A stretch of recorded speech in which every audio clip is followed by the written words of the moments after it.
नमस्कार, आप सुन रहे वेणुध्वनि 90.4 FM KLE कनसू। आज के इस विशेष प्रोग्राम में मनीषा आपका स्वागत करती है। आज हम एक महत्वपूर्ण टॉपिक पे बात करने जा रहे हैं, जो है disconnect to reconnect, phone addiction. तो फ़ोन एडिक्शन के बारे में आज हम जान लेंगे क्या होता है ये और किस तेज़ी से ये बढ़ रहा है, इसके मानसिक स्वास्थ्य पर क्या परिणाम होता है, इन सभी के बारे में आज के शो में चर्चा होगी। और इसके ऊपर मार्गदर्शन करने के लिए मेरे साथ है डॉक्टर नितिन आनंद, जो national institute of mental health and neuro sciences निम्हांस Bengaluru में क्लिनिकल साइकोलॉजी के प्रोफेसर है। उसी के साथ निम्हांस के service for healthy use of technology clinic में विशेष तज्ञ सलाहकार के रूप में कार्यरत है। ये भारत का पहला टेक्नोलॉजी डी एडिक्शन क्लिनिक है, जहां इंटरनेट, सोशल मीडिया, गेमिंग और जुआ की लत से जुड़ी समस्याओं के लिए विशेष उपचार और परामर्श दिया जाता है, खासकर किशोरों और युवाओं के लिए। इसके अलावा सर स्पेशलिटी ओबेसिव डिसऑर्डर क्लिनिक में भी मनोवैज्ञानिक मूल्यांकन और उपचार प्रदान करते हैं, जो इस प्रकार का भारत में शुरू किया गया पहला विशेष क्लिनिक है। Doctor Anand assessment psychology research and application division के फैकल्टी इंचार्ज भी है, जो भारत के लिए स्वदेशी मनोवैज्ञानिक परीक्षणों के विकास और मानकीकरण पर कार्य करता है। सर, वेणुध्वनि के स्टूडियो में आपका स्वागत है। Thank you very much. आज हम बहुत ही बर्निंग टॉपिक पे बात करने जा रहे हैं सर, कि फ़ोन एडिक्शन कैसे होता है। उसके बारे में सबसे पहले मैं यही जानना चाहूँगी कि ये फ़ोन या फिर मोबाइल एडिक्शन होता क्या है। तो मैम, मोबाइल फ़ोन एडिक्शन ये ऐसी एक बिहेवियरल एडिक्शन है जिसके लिए सभी लोग रिस्क पे हैं। अगर इसमें पूछा जाए कि कौन रिस्क पे है, तो जो मोबाइल फ़ोन यूज़ कर रहे हैं वो सभी रिस्क पे हैं। और रिस्क पे क्यों हैं? क्योंकि जो टेक्नोलॉजीज़ बनाई गई हैं, जैसे मोबाइल फ़ोन है, मोबाइल फ़ोन के अंदर बहुत सारी टेक्नोलॉजीज़ हैं, बहुत सारे एप्लीकेशंस हैं। जैसे सोशल मीडिया एप्लीकेशन है, जैसे कि उसमें गेमिंग एप्लीकेशन है, उसमें एंटरटेनमेंट के लिए बहुत सारे स्ट्रीमिंग एप्लीकेशंस हैं, वेब सीरीज़ एप्लीकेशंस हैं। तो जो एप्लीकेशंस बनाए जाते हैं, ये बनाए इसलिए ही जाते हैं कि ये हम इनको बार बार यूज़ करें। वो बनाए ही इसी तरीके से जाता है कि उसमें हमें बहुत रीइंफोर्समेंट मिलता है, बहुत रिवॉर्ड मिलता है, खुशी मिलती है, एक्साइटमेंट मिलती है, सरप्राइज़ मिलता है, और हमारा जो मूड है वो एकदम तुरंत ही बदल जाता है उसे देखने से। उसे हमें एकदम आनंद मिलता है, जो कि बाकी चीज़ों में हमें उतनी जल्दी आनंद नहीं मिलता। अगर हम कोई और कार्य करेंगे, घर पे कोई और कार्य कर रहे हैं, अगर कोई एडोलेसेंट हैं, कोई नवयुवक हैं, अगर वो पढ़ाई कर रहे हैं या कोई गेम्स खेल रहे हैं या अपने किसी सहपाठी के साथ या अपने किसी फ्रेंड के साथ में बात कर रहे हैं, तो उनको तुरंत इतना खुशी का आभास नहीं होगा। लेकिन जब भी वो कोई मोबाइल फ़ोन यूज़ करते हैं या उससे कोई एप्लीकेशन यूज़ करते हैं, तो तुरंत ही हर आधे मिनट में उनको एक आनंद की अनुभूति होती है, क्योंकि वो डिज़ाइन ही इसी तरह के किए गए हैं कि उनको एकदम खुशी तुरंत ही मिल जाए। और जितनी बार उनको खुशी मिलती है, उतनी बार ये उनका दृढ़ संकल्प हो जाता है धीरे धीरे उनके मस्तिष्क में कि इसको यूज़ करने से हमें बहुत खुशी मिलती है, इसे हमें यूज़ करने से आनंद मिलता है। अच्छा। तो एक हो गया कि जो मोबाइल फ़ोन है, जो एप्लीकेशन बनाए गए हैं, वो एडिक्ट होने के लिए ही बनाए गए हैं कंपनीज द्वारा। बाप रे। क्योंकि अगर वो एप्लीकेशंस तभी सक्सेसफुल होंगे जब आप उस पर ज़्यादा से ज़्यादा समय बिताएं। करेक्ट। और उसमें कई दूसरे तरह से जो हमारे अंदर, खुद के अंदर कई सारे वनरेबिलिटी रहती है, और इसको हमें तब पता लगता है जब हम देखते हैं कि हम उसके कुछ ऐसे लक्षण होते हैं, जैसे कि एक बोलते हैं प्री ऑक्यूपेशन होना। प्री ऑक्यूपेशन का मतलब होता है एक ही मोबाइल फ़ोन एप्लीकेशन को या स्मार्टफोन को आप काफ़ी देर तक यूज़ करते हैं, और आपको अपने समय कितना बीत चुका है उसका अंदाज़ा चला जाता है। Exactly. उसको बोलते हैं प्री ऑक्यूपेशन। कोई भी और काम कर रहे हैं, लेकिन सबसे जैसे एकदम तुरंत फ्री होते हैं, तो फिर आपका हाथ वही मोबाइल फ़ोन में जाएगा, उसे आप ओपन करेंगे। तो ये एक पहला लक्षण होता है, प्री ऑक्यूपेशन। दूसरा लक्षण होता है, इसे बोलते हैं विड्रॉल। अच्छा। विड्रॉल ऐसा होता है कि जब भी आप अपने स्मार्टफोन से दूर हैं, तब आपको चिड़चिड़ापन लगता है, तब आपको थोड़ी बेचैनी लगती है, तब आपको थोड़ी घबराहट होती है, या तब आपको गुस्सा आ जाता है। चाहे तो आप ये फ़ोन आपके पास ना हो सकता है फ़ोन की बैटरी ख़त्म हो गई हो, फ़ोन का इंटरनेट का कनेक्शन ख़त्म हो गया हो, या किसी ने फ़ोन आपसे घर में ले लिया हो।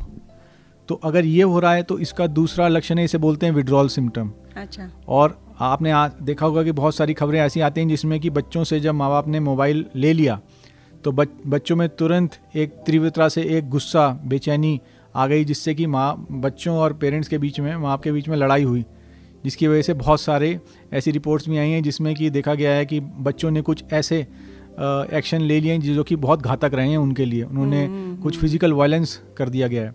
तो ये होता है विड्रॉल। तीसरा होता है टॉलरेंस। ये तीसरा लक्षण टॉलरेंस का मतलब होता है पहले ही सिर्फ 5 मिनट यूज़ करने में, 10 मिनट यूज़ करने में ही आनंद मिल जाया करता था, लेकिन धीरे धीरे उसका समय जो है बढ़ता जा रहा है। पहले वो जो चीज़ 10 मिनट में खुशी देती थी वो 20 मिनट हुआ, आधा घंटा हुआ, वो 1 घंटा हुआ, क्योंकि धीरे धीरे पहले खुशी का आभास आपको थोड़ी देर यूज़ करने में मिल जाया करता था, लेकिन अब उसको ज़्यादा देर तक यूज़ करना पड़ता है, तब आपको संतुष्टि मिलती है। और धीरे धीरे इसी तरह टाइम जो होता है पहले आधे घंटा भी नहीं, 10-15 मिनट से शुरू होता है, धीरे धीरे कोई भी एप्लीकेशन वो धीरे धीरे अब 1-2 घंटा 3 घंटा तक जा रहा है। एक बार जब स्टार्ट करते हैं तो रुक नहीं पाते हैं। तो तीसरा लक्षण इसे बोलते हैं टॉलरेंस। चौथा लक्षण होता है कंट्रोल करने की डिफ़िकल्टी। एक बार जब स्टार्ट कर दिया तो सब बोलते हैं बस 1 मिनट 1 मिनट के बाद, बस अभी ये काम 1 मिनट के बाद करता हूँ मैं। तो एक बार जब स्टार्ट किया उसके बाद कंट्रोल नहीं कर पाना उसको बोलते हैं डिफ़िकल्टी टू कंट्रोल, मतलब कंट्रोल करने की डिफ़िकल्टी। तो ये चौथा लक्षण है। पांचवा लक्षण होता है कि इसकी वजह से बहुत सारी चीज़ों में आप जो है आपकी इम्पैक्ट हो पा रहा है, मतलब उन पे असर पड़ रहा है। जैसे कि आप अपना जो स्कूल का काम है वो टाइम पे नहीं ख़त्म कर पा रहे हैं, ऑफिस का काम टाइम पे ख़त्म नहीं हो पा रहा है, परफॉर्मेंस कम होती जा रही है। इसकी वजह से आपके घर में आपके पेरेंट्स और बच्चों के बीच में रिश्ते ख़राब हो रहे हैं। दोनों जो घर में भाई बहन हैं या जो भाई बहन हैं और जो अलग और फैमिली मेम्बर्स हैं उनके साथ रिश्ते ख़राब हो रहे हैं इसकी वजह से। आप इसकी वजह से कई बार पैसे भी चुरा लेते हैं इसकी वजह से, कि उसमें से कुछ देखा आपने, वो चीज़ पसंद आ गई, अब उसे ख़रीदना है, तो उसमें तो ये बहुत सारे हार्मफुल कॉन्सिक्वेंसेस हो रहे हैं। ये होने के बावजूद भी फिर भी आप उसको यूज़ कर रहे हैं। और कई बार अगर आप रात को खाने के बाद इसे यूज़ करते हैं तो 3-4 घंटे रात को हो जाता है, 1 बज गया तब सो रहे हैं, तो स्लीप भी इससे डिले हो जाती है। तो ये पांचवा। छठा होता है कि आपके जो सोशल रिलेशनशिप हैं उसमें आपकी रुचि जो है कम हो जाती है। अब आपका मन नहीं करता लोगों से बातचीत करें, क्योंकि जैसे मैंने पहला बताया, लोगों से बातचीत करें, क्या कोई फंक्शन है घर में वहाँ जाएं, या किसी ने आपको कम्युनिटी में फंक्शन में बुलाया हुआ है अपने कॉलोनी में, वहाँ जाने का मन नहीं करता, क्योंकि वो अब रुचि लायक नहीं रहा। क्योंकि सबसे ज़्यादा रुचि, क्योंकि इतना ज़्यादा आनंद वो तो देंगे नहीं, जैसे मैंने शुरू में बताया, वो एप्लीकेशंस जो हैं वो ज़्यादा खुशी देते हैं आपको, तो उसमें टाइम बिताना। 7वां होता है कि जब भी आपका मूड जो है जब ख़राब हो जाए, जब चिड़चिड़ापन हो, घबराहट हो, बेचैनी हो, या किसी से कुछ मनमुटाव हो जाए, तो उसी टाइम तुरंत आप मोबाइल फ़ोन का एक्सेस करते हैं, और उस टाइम पे फिर उसको देखने के बाद आपका मूड ठीक हो जाता है। उसको बोलते हैं कि मूड मॉडिफिकेशन, आपका मूड जो है में परिवर्तन आ गया। अच्छा। और अपने आप मोबाइल फ़ोन को अपना मूड ठीक करने के लिए भी इस्तेमाल करने लगे हैं। और आखिरी है जो 8वां लक्षण है कि जब आप कितना, अगर कोई पूछे आप कितना टाइम बिताते हैं तो मोबाइल फ़ोन पे, तो आप हमेशा कम ही बताते हैं, क्योंकि आपको पता है कि कितना टाइम बिता रहे हैं आप। तो ये 8 लक्षण हैं। इन 8 लक्षण में से अगर कोई भी 5 लक्षण अगर आपको, आपके घर वालों को, आपके दोस्तों को और किसी को भी जिनको आप जानते हैं अगर हैं, तो उनको डिजिटल एडिक्शन लगभग तय है। अच्छा। मुझे लगता है जो भी ये प्रोग्राम सुन रहे हैं अभी, उनमें से कुछ गिने चुने लोग होंगे जो भी एज लिमिट की वजह से शायद होंगे, मतलब एज फैक्टर की वजह से, जिनको ये लत नहीं है, या फिर जो ज़्यादा समय अपना मोबाइल पे नहीं बिताते हैं। नहीं तो 90% लोग अभी मोबाइल से एडिक्ट हो चुके हैं, और वो बहुत बड़ी लत लग चुकी है अभी लोगों को।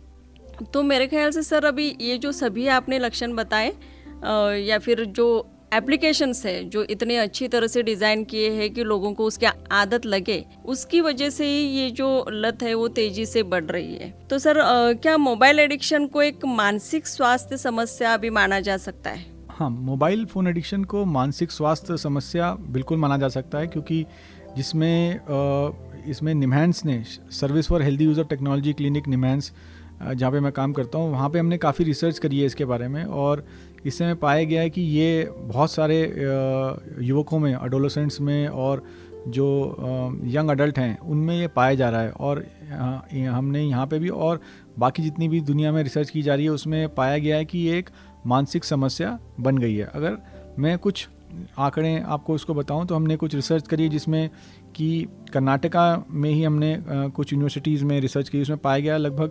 2700 यूनिवर्सिटी स्टूडेंट्स में हमने रिसर्च की गई थी। उसमें कुछ प्रेवलेंस डेटा मैं आपके साथ शेयर करता हूँ। इसमें 29% को पाया गया कि वो माइल्ड इंटरनेट एडिक्शन उनमें पाया गया।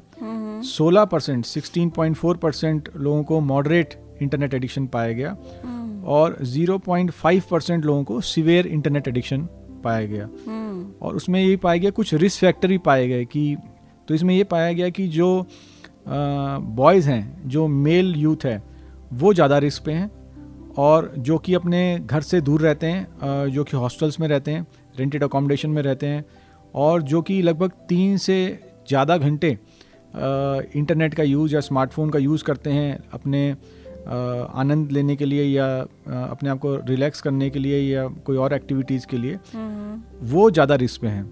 अच्छा। और एक साइकोलॉजिकल समस्या और जो आगे उभर के आ रही है वो है डिप्रेशन। वो ये भी देखा गया है कि स्टडी में जिन लोगों को डिप्रेशन था उन लोगों का ज़्यादा रिस्क बन जाता है स्मार्टफोन को ज़रूरत से ज़्यादा यूज़ करने का। जैसे बोलते हैं स्मार्टफोन एडिक्शन होने की उनको ज़्यादा रिस्क है। तो ये कुछ आंकड़े हमारे पास हैं। और एक हमने शट क्लिनिक निमहन से 2015 में एक सर्वे हमने बेंगलोर और आसपास के जो सब अर्बन एरिया थे, रूरल एरियाज में वहाँ किया था। और ये सर्वे 2755 लोगों पे किया गया था। एज ग्रुप था 18 से 30 साल। और इसमें हमने क्या पाया गया कि इसमें 1.3% लोगों को इंटरनेट एडिक्शन पाया गया, 4.1% लोगों को स्मार्टफोन एडिक्शन पाया गया, 3.5% लोगों को सोशल नेटवर्किंग साइट्स एडिक्शन पाया गया, 4% लोगों को शॉपिंग एडिक्शन पाया गया, गैम्बलिंग एडिक्शन जिसे बोलते हैं 1.2% पाया गया, और वीडियो गेम एडिक्शन 7%। तो क्या कहते हैं आपकी स्टडी के ये जो आंकड़े अभी आपने बताए, तो कौन से स्टेज पे है हम अभी? ये आप मान सकते हैं कि एक कम्युनिटी में तीनों तरह के सीवियरिटी पाई जा रही है। माइल्ड भी हैं, मॉडरेट भी हैं और सीवियर भी हैं। अच्छा।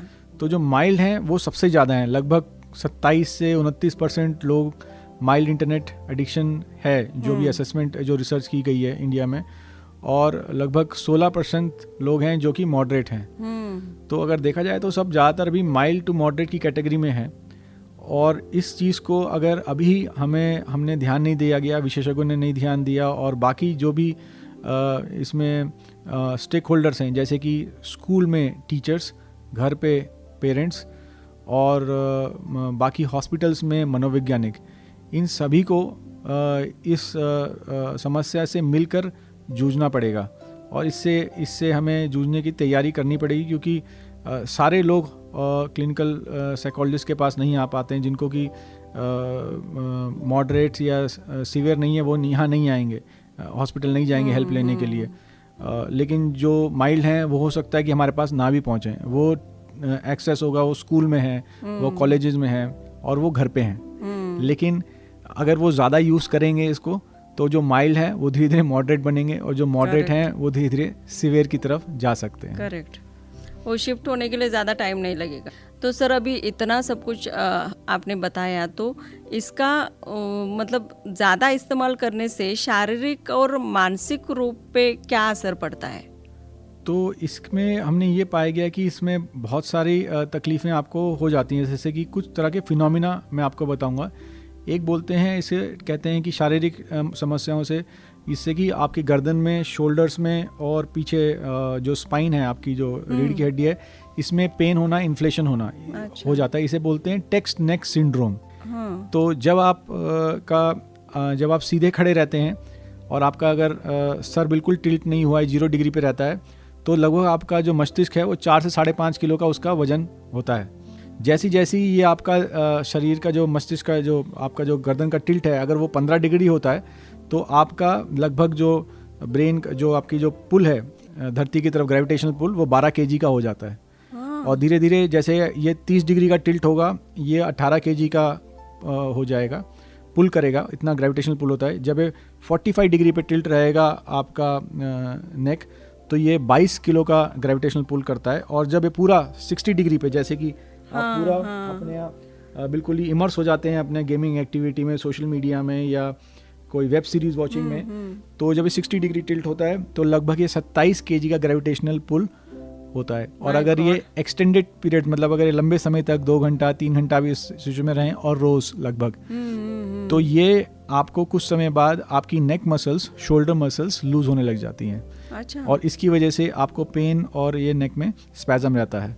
तो ये है टेक्स्ट नेक सिंड्रोम। कुछ लोगों को जो ज़रूरत से ज़्यादा गेमिंग करते हैं उनके हाथ में कार्पल टनल सिंड्रोम, जो जैसे पहले बोलते थे कि जो ज़्यादा टाइप करते हैं उनको होता है। अब जो ज़्यादा गेमिंग करते हैं वो अपनी इंडेक्स फिंगर, थंब और जो सेकंड फिंगर है इसका ही इस्तेमाल ज़्यादा करते हैं, तो उनके यहाँ पर वृष्ट में पेन स्टार्ट हो जाती है।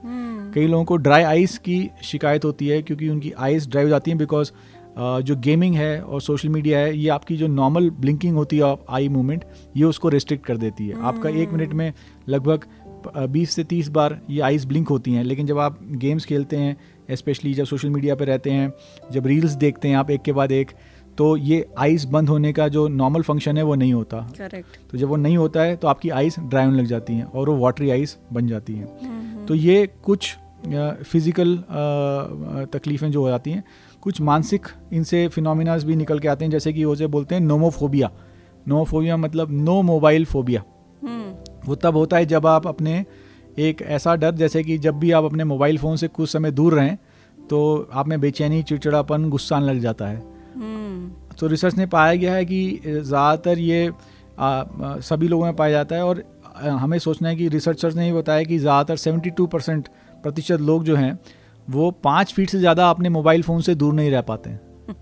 तो अच्छा। ये इसे बोलते हैं नो मोबाइल फोबिया। ये किसी की वजह से भी हो सकता है। और कुछ इसमें इंडिया में पब्लिश्ड आंकड़े भी हैं, यूनिवर्सिटी स्टूडेंट्स के आंकड़े देखा जाए तो माइल्ड नोमोफोबिया 41% लोगों में पाया गया, मॉडरेट 42% में, और सिवियर पाया गया है 15.2% लोगों में, यंग यूनिवर्सिटी स्टूडेंट्स में 18 to 24 ईयर्स के बीच में।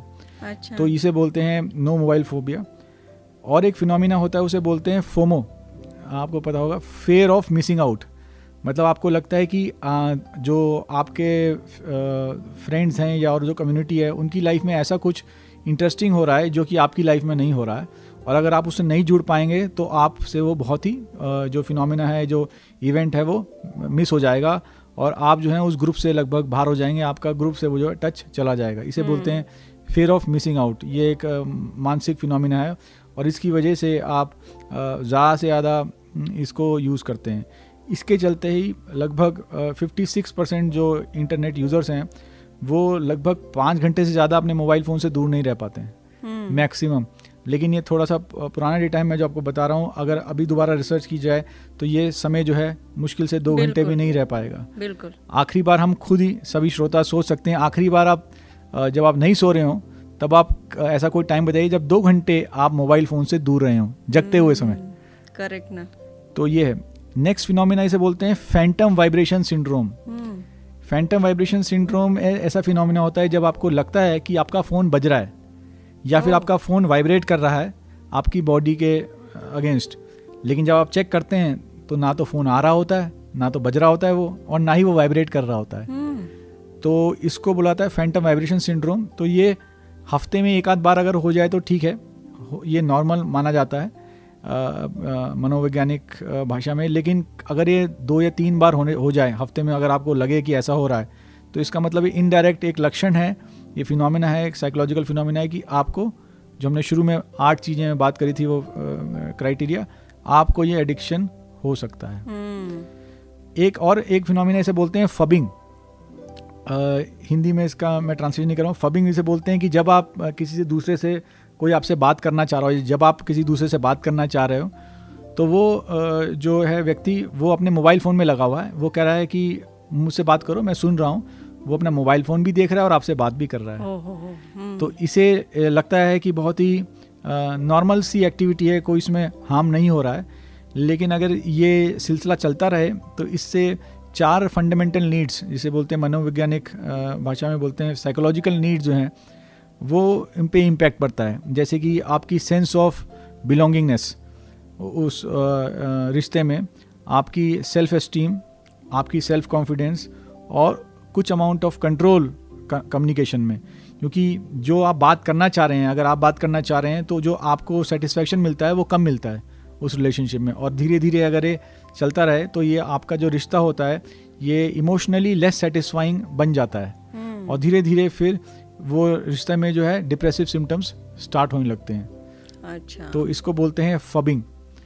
तो ये सारे फिनोमिनाज जो हैं, ये मानसिक फिनोमिनाज जो हैं, ये धीरे धीरे मोबाइल फ़ोन एडिक्शन के साथ में धीरे धीरे आने लग जाते हैं। तो इसको इन सब फिज़िकल प्रॉब्लम्स और ये मानसिक जो फिनोमिनाज हैं, इनको अगर हम नज़र में रखें तो ये वाकई में ही इन सब चीज़ों का इम्पैक्ट होता है और इसे एक मानसिक रोग माना जा सकता है। बिल्कुल, बहुत अच्छी तरह से समझा है सर आपने। पर हम अपने बच्चों को ये लत लगी है या नहीं, वो कैसे पता कर सकते हैं? तो यही जैसे मैंने बताया था कि पहला क्राइटेरिया है कि प्री ऑक्यूपेशन।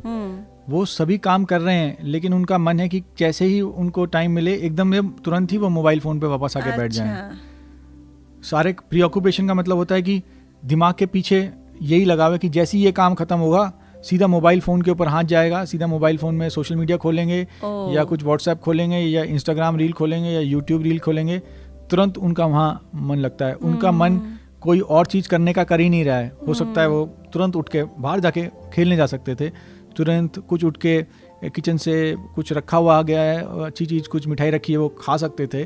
हो सकता है कुछ और शैतानी कर सकते थे, लेकिन वो कुछ नहीं करते हैं। वो कहाँ मिलेंगे? वो मोबाइल फ़ोन के ऊपर मिलेंगे। तो उसे बोलते हैं प्री ऑक्यूपेशन। तो ये क्राइटेरिया। दूसरा है, पहले वो सिर्फ आधे घंटा 15 मिनट में उसको मोबाइल फ़ोन को छोड़ देते थे, अब वो उस चीज़ को छोड़ ही नहीं पा रहे हैं जब तक कि उनसे ये उनके हाथ से लिया ना जाए उनके। तो इसे बोलते हैं टॉलरेंस, जैसे मैंने बताया। तीसरा इनका सिम्टम है कि अब जो है उनको अगर आप उनसे ले लेते हैं फ़ोन तो उनका मूड जो है ख़राब हो जाता है, बेचैनी हो जाती है, इरिटेशन हो जाता है उनको, और फिर वो उसको ठीक नहीं कर पाते हैं बिना मोबाइल फ़ोन के। चौथी चीज़ है कि ये भी देखा गया है कि उनको जब भी वो आपके साथ पेरेंट्स के साथ कुछ मतभेद हो जाए, अनबन हो जाए या घर में कोई और बात हो जाए और वो थोड़ा डिसअपॉइंटेड हैं, तो वो अपना मूड सही करने के लिए बोलते हैं कि मुझे थोड़ी देर फ़ोन दो, मुझे थोड़ी देर फ़ोन देखना है। जब माँ पूछते हैं क्यों देखना है तो कहते हैं नहीं मुझे फ़ोन दे दो, मैं फ़ोन देखने के बाद मेरा मूड ठीक हो जाता है। तो वो उसको इस्तेमाल कर रहे हैं। चौथी चीज़ है कि जब उनसे ये, और जब भी देखा जाए कि अगर उनसे बोला जाए कि अभी आधा घंटा हो गया है, अभी से बंद करके आ जाओ, तो उनसे खुद से कंट्रोल नहीं हो रहा है। डिफ़िकल्टी इन कंट्रोलिंग, खुद से कंट्रोल नहीं किया जाता, खुद से बंद नहीं किया जाता। स्टार्ट कर देते हैं लेकिन बंद नहीं हो पा रहा, तो डिफ़िकल्टी टू कंट्रोल। तो ये सब अगर लक्षण उनमें अगर आपको दिख रहे हैं, और दूसरा कि उनको अब मन नहीं करता है बाहर जाके अपने दोस्तों के साथ खेलने का, उनको मन नहीं करता अब दूसरों से बात करने का, उनको मन नहीं करता कोई और घर में काम करने का, हाथ बटाने का। उनको लगता है वो टाइम जो मुझे मिला है फ्री, वो सारा टाइम मैं इसमें समर्पित कर दूं। बिल्कुल। तो ये अगर उनको लक्षण अगर आपको दिख रहे हैं, इनमें से अगर 8 लक्षण बताए थे, इनमें से अगर 5 भी हैं तो ये आप मतलब समझ सकते हैं कि वो एक रिस्क पे हैं, उनको सहायता की ज़रूरत है। अच्छा तो सर इस पे अभी कंट्रोल कैसे पाए हम? ओके, तो इन पे कंट्रोल के लिए हम बोलते हैं digital use, healthy use of technology skills. मतलब हमें टेक्नोलॉजी का एक्सेस तो है, लेकिन हमें उसे किस तरीके से इस्तेमाल करना है उसका हमें ज्ञान नहीं है। क्योंकि टेक्नोलॉजी आपके पास एक्सेस तो आ गया है, लेकिन उसको यूज़ कैसे करें उसका एक्सेस नहीं है। तो इसको हम बोलते हैं digital healthy use of technology skills. तो इसमें हम युवकों को और जो एडोलेसेंट्स हैं इस उम्र में, उनको हम कुछ स्किल्स सिखाते हैं। जैसे कि एक होता है स्किल जिसमें बोलते हैं फ़ोन बास्केट स्किल। अच्छा। उसमें जब ये फैमिली मेम्बर्स को भी बताना पड़ता है, ज़रूरी है कि सभी जो फैमिली हैं इंक्लूडिंग युवक जो हैं उसमें, वो शाम को हमें एक टाइम डिसाइड करना है। हो सकता है 7 बजे या हो सकता है 8 बजे या कुछ एक समय लगभग उस टाइम पे सारे जो अपने फ़ोन हैं, मोबाइल फ़ोन है, लैपटॉप है, आईपैड है या और भी कोई टेक्नोलॉजिकल डिवाइस है, उसको उस टोकरी के अंदर डाल देना है। उसके बाद उसको वहाँ से निकालना नहीं है अगले दिन सुबह तक। अच्छा। अगर बीच में फ़ोन बजेगा तो उठा सकते हैं, लेकिन जो मैसेज आया, व्हाट्सएप पे मैसेज आया, कोई इंस्टाग्राम पे फीड आई, फेसबुक पे फीड आई, स्नैपचैट से कुछ नोटिफिकेशंस आ रहे हैं, वो कुछ नहीं चेक होगा। अब जो टाइम बचा है, चाहे वो 8 बजे हो, चाहे 7 बजे से रात को 10-11 बजे तक, वो सारा आपने ऑफलाइन एक्टिविटीज़ में बिताना है। अच्छा। तो ये इसे हम बोलते हैं फ़ोन बास्केट स्किल। सेकंड होता है कि अपने शाम के समय या पूरे दिन आपको कोशिश करनी है कि अपने जो नोटिफिकेशंस हैं उसको साइलेंट मोड में डाल देना है। तीसरा है, इसे बोलते हैं स्टैगर्ड रिस्पॉन्स, मतलब हमें हमेशा अवेलेबल नहीं रहना है इन अपने स्मार्टफोन पे रिस्पॉन्ड करने के लिए। कोशिश करें कि 3 घंटे में एक बार अगर फ़ोन देखें। ये काफ़ी मुश्किल और इम्पॉसिबल लगता है, लेकिन नहीं तो फिर ये प्रीऑक्यूपेशन बढ़ेगा। अच्छा। तो कोशिश करें कि 3 घंटे में एक बार अगर अपना देख सकें मोबाइल फ़ोन। अगर और अपने व्हाट्सएप स्टेटस पे, सोशल मीडिया कम्युनिकेशन का है, उसमें लिखना पड़ेगा आपको, अपना व्हाट्सएप स्टेटस चेंज करना पड़ेगा। आई विल, मतलब उसमें लिखना पड़ेगा कि मैं जो है अपना मोबाइल फ़ोन मैसेजेस के लिए इस समय देखूंगा। 3 घंटे अगर ज़्यादा लगता है 2 घंटे। तो अगर किसी को उससे ज़्यादा तुरंत रिस्पॉन्स चाहिए तो है, अगर बहुत ज़्यादा तुरंत चाहिए तो उसमें लिखना पड़ेगा कि अगर तुरंत रिस्पॉन्स चाहिए तो कृपया कॉल करें, जिससे कि आप फ्री हो जाएं। नहीं तो हमेशा आप उसी को रिस्पॉन्ड कर रहे हैं थ्रू आउट द डे, पूरा दिन आप उसी को रिस्पॉन्ड करते रहते हैं। चौथा है कि जब भी आप दूसरों से बात करें तो मोबाइल फ़ोन को सीधा पॉकेट में डाल के बात करें, हाथ में रख के बात नहीं करें। इससे आपके जो रिश्ते हैं वो लेस सेटिस्फाइंग बनते जा रहे हैं, और इनसे जो है आपके जो रिश्तों से जो आपको पहले खुशी मिला करती थी वो अब धीरे धीरे कम होती जा रही है। और आपको ये लगने लगा है, सबको जो भी इस्तेमाल करते हैं फ़ोन, कि ये स्मार्टफोन से ज़्यादा खुशी मिलती है, स्मार्टफोन से यूज़ करने ज़्यादा आनंद मिलता है, तो इसको ज़्यादा यूज़ किया जाए। और एक स्किल है, उसे बोलते हैं नो फ़ोन जोन्स। घर में जो है पेरेंट्स को और युवकों को हमें कॉमनली डिसाइड करना पड़ेगा कि जो बेडरूम है और जो आपका स्टडी रूम है, वहाँ पे फ़ोन किसी का भी नहीं जाएगा, ना पेरेंट्स का जाएगा और ना ही बच्चों का जाएगा। तो उसको नो फ़ोन जोन डिक्लेयर करना। और आखिरी है, हम बोलते हैं जैसे हम उपवास रखते हैं, खाने का उपवास, उसी तरह से डिजिटल फास्टिंग करना। अच्छा। तो डिजिटल फास्टिंग में हम पूरा दिन के लिए प्रपोज करते हैं, लेकिन ये कई बार नहीं सक्सेसफुल हो पाता है। तो जो सक्सेसफुल हुआ है, हमने देखा है अपने युवकों में, हमने हमारे क्लिनिक में, वो आधे दिन सुबह उठते हैं लगभग जो भी 9 बजे या 7 बजे जब उठते हैं, वहाँ से लेके 5-6 घंटा 1-2 बजे तक वो कर पाते हैं। तो अगर कहीं से भी आप शुरुआत करते हैं 2 घंटा 3 घंटे से ही फास्टिंग करना, तो अच्छी बात है। देखिए कि कितने देर तक आप जा सकते हैं। हफ्ते में 1 दिन कोशिश करिए, कोई आधा दिन जो है आप फास्टिंग अगर कर सकें, क्योंकि इससे जो है आपको ये जो टेक्नोलॉजी यूज़ है या स्मार्टफोन एडिक्शन है, इससे आप अपने आप को दूर रख पाएंगे। तो ये कुछ healthy use of technology skills हैं जो कि बहुत आवश्यक हैं, और इसे में लर्न करना भी बहुत ज़रूरी हो गया, क्योंकि अगर आप इसे नहीं लर्न करेंगे तो ये टेक्नोलॉजी जिस तरीके से बढ़ रही है और जिस तरह से इसके न्यू एप्लीकेशंस और फीचर्स आ रहे हैं, ये आपको हमें ये होना, ये आपको यूज़ करेंगे, टेक्नोलॉजी आपको यूज़ कर रही है, आप टेक्नोलॉजी को यूज़ नहीं कर रहे हैं। बहुत ही अच्छी बात कही सर आपने आखिर में कि टेक्नोलॉजी हम नहीं यूज़ कर रहे हैं, हमें टेक्नोलॉजी यूज़ कर रही है। तो आगे भी हम बात करेंगे, एक छोटा सा ब्रेक लेते हैं प्रोग्राम में। आप सुन रहे वेणुध्वनि 90.4 FM KLE कनसु। ಧ್ವನಿ ಧ್ವನಿ ಇದು ನಮ್ಮ ಧ್ವನಿ KLE ಕನಸು ನನಸದ